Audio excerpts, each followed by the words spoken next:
De obicei, nunțile sunt pregătiri de bucurie. Așa-i? Nu sunteți proați puțin, așa-i? De bucurie, că este nuntă. Însă, de obicei, nunțile înseamnă și un anumit risc.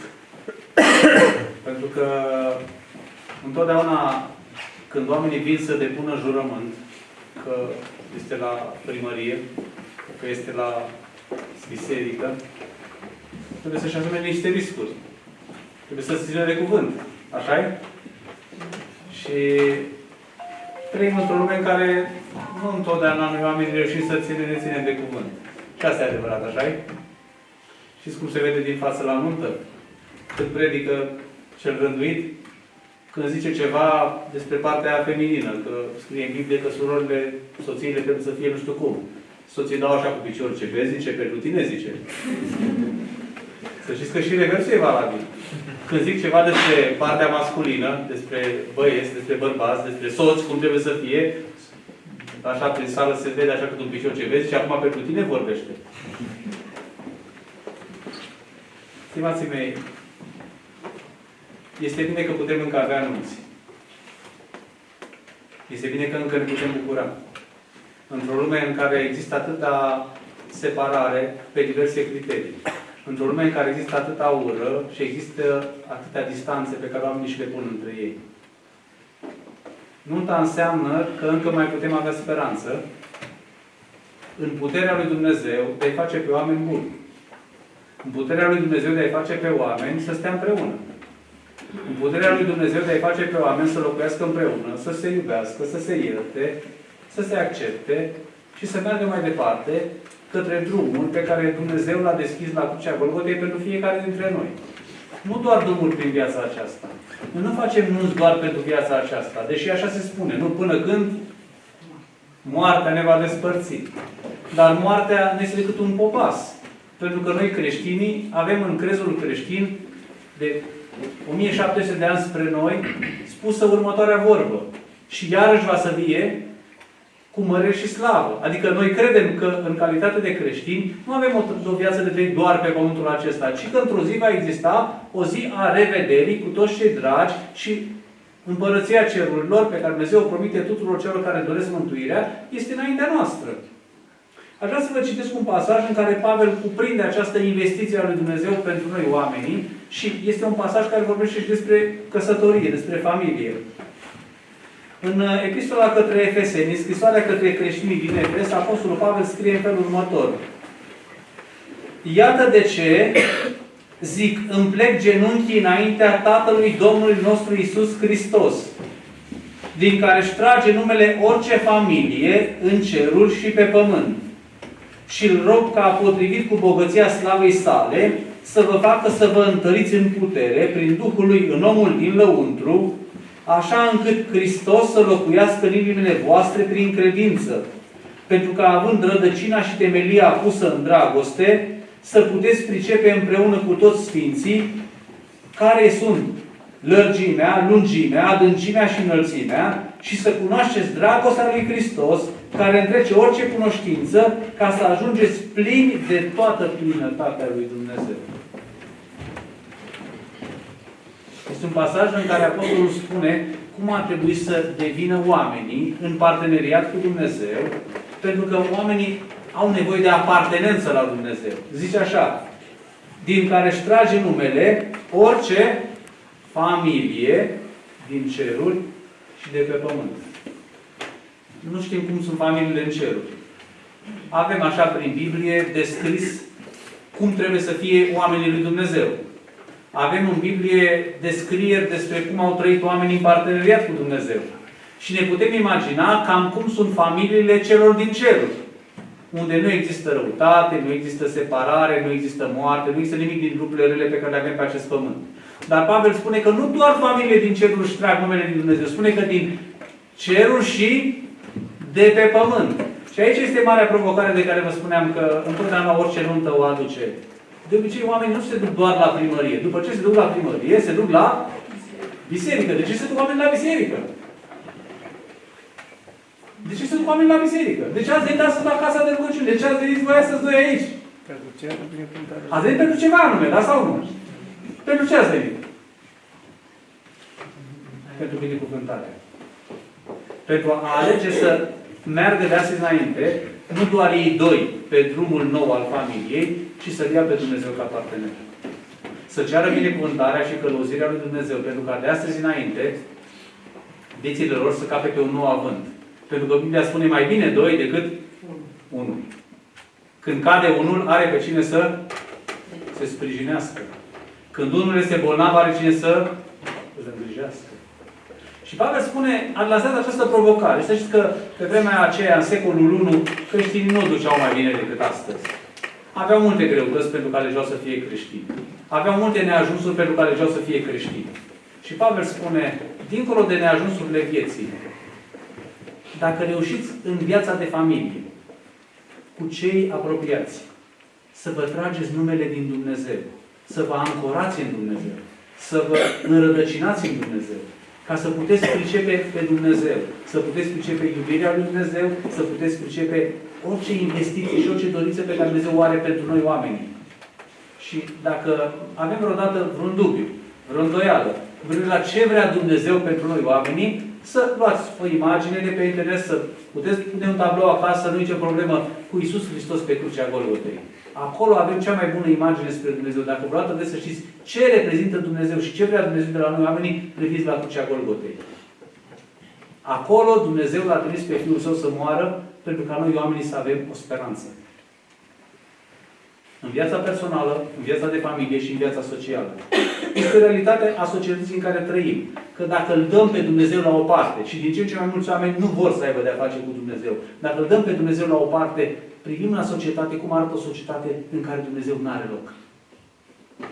Din ce în ce mai multă răutate, din ce în ce mai multă supărare, din ce în ce mai multe procese la tribunal, din ce în ce mai multe crime, din ce în ce mai multe lucruri rele pe care le vedem la știri. Și să știți că sunt reale.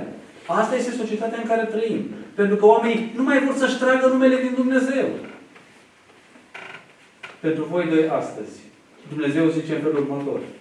Vreau ca numele vostru de familie să nu fie doar Grigore. Așa e? Pe buletin așa apare acum. V-ați la primărie, v-a dat certificat de căsătorie și acum trebuie să vă schimbați buletinele eventual, da? Zice așa, din care își trage numele orice familie din ceruri și de pe pământ. Nu doar numele pe care ne dau părinții. Gigel și Angelica. Astea nu sunt numele pe care să le alegem noi. Numele de familie l-am moștenit și la naștere mi-au pus un nume. Se vedește copilul până la 15-16 ani și mi-a pus numele ăsta mamă, că nu-mi place. Numele nu le-am ales noi, așa este? Ba chiar nu se mai primește și porecla, în societatea românească se poartă. Alții zic despre bunicul meu nu știu ce și din neamul neam să poartă porecla. Nici pe asta l-ai ales-o tu. Dar putem alege un lucru. Să ne tragem un alt nume din Dumnezeu. Asta este provocarea pe care o are Dumnezeu pentru orice om care își dorește să întemeieze o familie. Să-și tragă numele nu doar de la părinții trupești, de la mama și de la tata, ci să-și tragă numele și din Dumnezeu. Este provocarea pe care toți cei care doresc să se căsătorească o au pus în față de Dumnezeu. Realitatea este că nu toți o aleg. Sunt oameni care aleg să nu mai treacă pe la biserică. La primărie trebuie să te duci că îți trebuie hârtia. La biserică nu se dau de obicei hârtii. Acolo este doar o ceremonie religioasă, în funcție de ritul bisericii respective. Dacă duceți la Biserica Ortodoxă e un anumit ritual religios, dacă duceți la Baptiști un anumit ritual religios, dacă duceți la Adventiști o să vedeți cum este. Dar dincolo de ritualul religios, dincolo de orice hârtie ar primi cineva, uneori se spune, ce dom'le, nu hârtia ne leagă. Și hârtia așa are rostul ei, că n-am inventat noi hârtia la primărie. Dintotdeauna a existat o anumită ceremonie și un anumit de consemnare a unei căsătorii.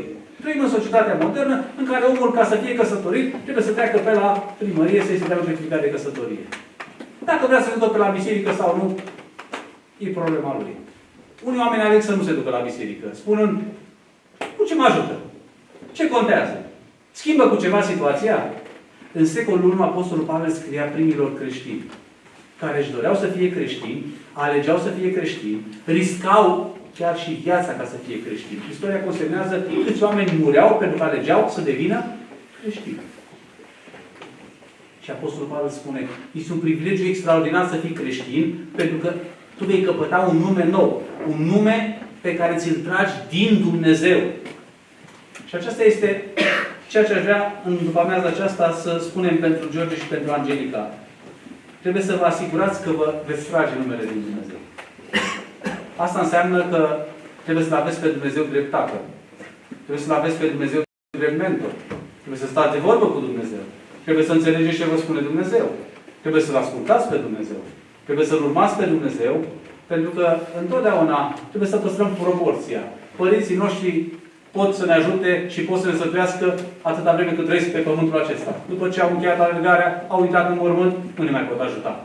Dar pentru că avem o relație spirituală cu un Dumnezeu care este veșnic, câtă vreme ne poate ajuta Dumnezeu? Întotdeauna. Nu doar în viața aceasta, ci și pentru perspectiva vieții veșnice. Aș vrea să recitesc ceea ce are Dumnezeu să vă ofere. Zice Pavel, pentru toți cei care ascultă acest pasaj. Și îl rog ca potrivit cu bogăția slavei sale, să vă facă să vă întăriți în putere prin Duhul Lui în omul din lăuntru. Ca să puteți pricepe împreună cu toți ceilalți sfinți, care este lărgimea, lungimea, adâncimea și înălțimea, și să cunoașteți dragostea lui Hristos, care întrece orice cunoaștere, ca să ajungeți plini de toată plinătatea lui Dumnezeu. Asta așteaptă Dumnezeu să facă pentru toți cei care aleg să își tragă numele din El. Este adevărat că trăim într-o lume în care întâmpinăm atâtea piedici atunci când dorim să fim buni, când să alegem să facem bine. Trăim într-o societate în care știm cu toții, din proprie experiență și văzându-i pe cei de lângă noi, răul se face foarte ușor și binele se face greu. Foarte ușor oamenii sunt gata să facă lucruri nepotrivite și câtă muncă și cât efort ca să faci un lucru cum se cuvine. Ori Apostolul Pavel spune că Dumnezeu ne vine în ajutor. Să ne ancorăm în Dumnezeu, să putem înțelege iubirea lui Dumnezeu, să putem înțelege ce vrea Dumnezeu să facă din viețile noastre. Dumnezeu să vă ajute să acceptați toate darurile pe care le are să vi le dea. Toată binecuvântarea pe care le are să vă dea. Toată bunăvoința, toată dragostea și toată seriozitatea lui Dumnezeu în viețile voastre. Pentru voi, pentru părinții voștri, pentru copiii voștri, pentru biserica în care veți merge și pentru oamenii cu care vă veți întâlni de-a lungul timpului. George și Angelica, dincolo de numele de familie, asigurați-vă că vă veți lua timp să vă trageți numele de Dumnezeu. Este succes pentru viața voastră împreună, pentru copiii voștri, pentru parteneriatul vostru cu celelalte familii și pentru bunul mers al bisericii în care veți merge. Și de nu doar pentru viața aceasta, ci pentru viața veșnică. Pentru că întotdeauna când oamenii au de-a face cu Dumnezeu, au parte de o schimbare de perspectivă. Toți oamenii care aleg să meargă împreună cu Dumnezeu, își dau seama că nu trebuie să Dumnezeu doar pentru viața aceasta. Și cum spunea Apostolul Pavel, dacă doar pentru viața aceasta ne-am pus încrederea în Dumnezeu, știți cum zice? Suntem cei mai nenorociți dintre toți oamenii. Nu poți să fii creștin doar pentru viața aceasta. N-ai niciun câștig. Dacă alegi să fii creștin, automat nu mai trăiești doar pentru viața aceasta, ci trăiești și pentru partea care urmează după. Aș vrea ca în ocazia aceasta de nuntă să acceptați oferta pe care Dumnezeu vă face. Dumnezeu vrea să vă dea un nume dincolo de numele pe care le-au dat părinții. Dumnezeu vrea să vă dea o perspectivă dincolo de orice v-ar spune oamenii din jur. Dumnezeu dorește să vă dea mântuire, binecuvântare și viață veșnică. Dumnezeu să vă ajute să fiți niște creștini cum se cuvine. Să fiți niște părinți buni, să fiți niște copii buni pentru părinții voștri, să fiți niște oameni buni pentru cei de lângă. Pentru că asta înseamnă să porți numele lui Dumnezeu asupra ta. Este adevărat că trăim într-o lume în care nu întotdeauna ne iese bine din prima. Dar trebuie să încercăm, trebuie să muncim, trebuie să ne luptăm și cu timpul vom vedea că orice om care își dorește schimbare și se străduiește, cu timpul vede mâna lui Dumnezeu și puterea lui Dumnezeu la lucru. Dumnezeu să vă binecuvânteze și să vă ajute și pe noi să ne ajute să vedem că puterea Lui lucrează în viețile noastre.